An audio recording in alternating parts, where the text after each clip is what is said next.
5 types d'hommes à éviter si tu veux vivre heureux dans les mariages. Mesdames, ouvrez les oreilles, c'est parti, ça c'est pour vous. Bienvenue dans Découvre ta destinée. Aujourd'hui, nous allons parler de ces sujets très importants. Les mariages. Il y a quelque chose que j'ai remarqué.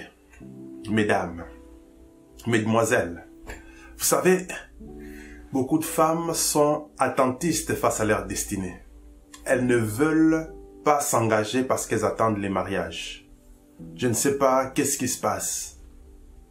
Mais il faut arrêter ces systèmes de pensée. Il faut te lancer. Avance dans ta destinée. Avance dans ta destinée.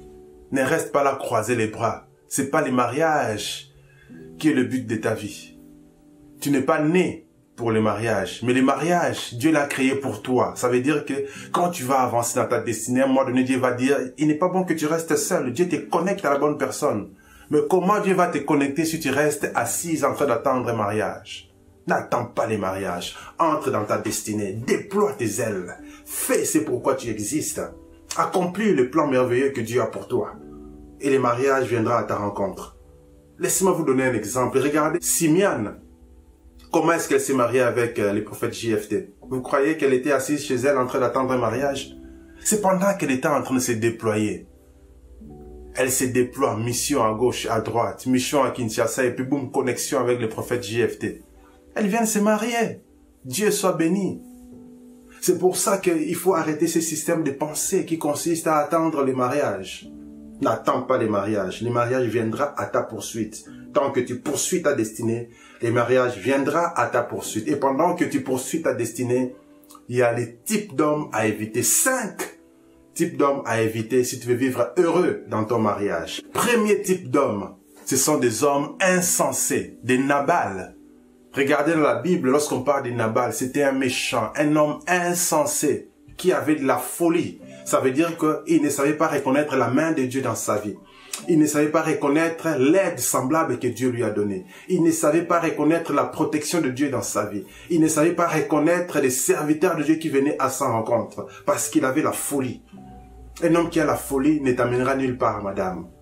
Je ne sais pas comment il est devenu riche avec sa folie. Peut-être qu'il avait hérité de cette richesse.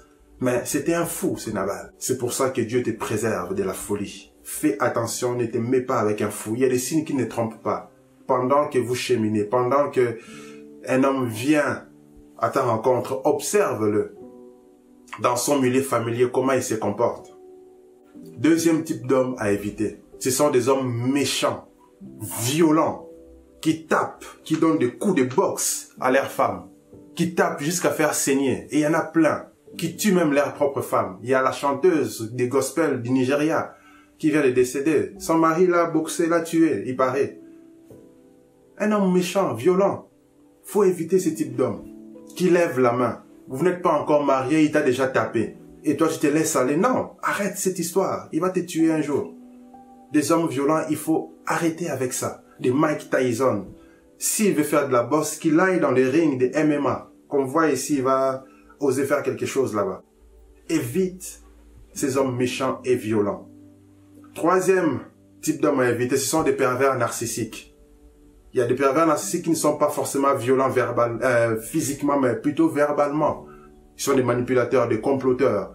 Ils te prennent comme une chose, ils te manipulent. Ils te tournent en bourrique. Ils te tiennent en otage. Dans une captivité émotionnelle. Il a une emprise sur toi. Il te domine. C'est diabolique. Des pervers narcissiques. Ils ne te voient pas, ils ne te considèrent pas comme son semblable. Il te considère comme sa chose. Il t'utilise quand il a besoin. Quand il n'a plus besoin, il te jette à la poubelle. Ce sont des pervers narcissiques. Il faut éviter ce type d'hommes. Rappelez-vous de Tamar, la sœur d'Absalom, qui a connu le sort d'un pervers narcissique qui n'était autre que son propre frère ou demi-frère, qu'il a abusé d'elle. Quatrième type d'homme à éviter, ce sont des hommes nonchalants. Ils sont paresseux. Ils sont mous. Ils n'ont pas de courage. Je ne dis pas qu'il va y avoir un homme qui court dans tous les sens. Non, c'est pas ça le courage, courir dans tous les sens. Ça, c'est l'excitation. Mais le courage va te permettre de prendre tes engagements.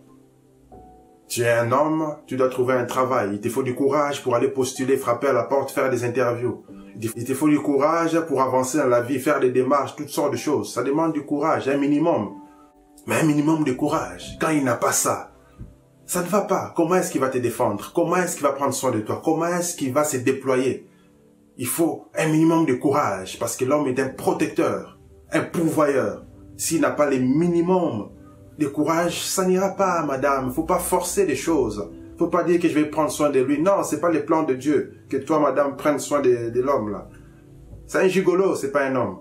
Il faut éviter ça. Ne tombe pas dans les pièges parce que tu veux absolument te marier. Poursuis ta destinée, le mariage viendra à ta rencontre.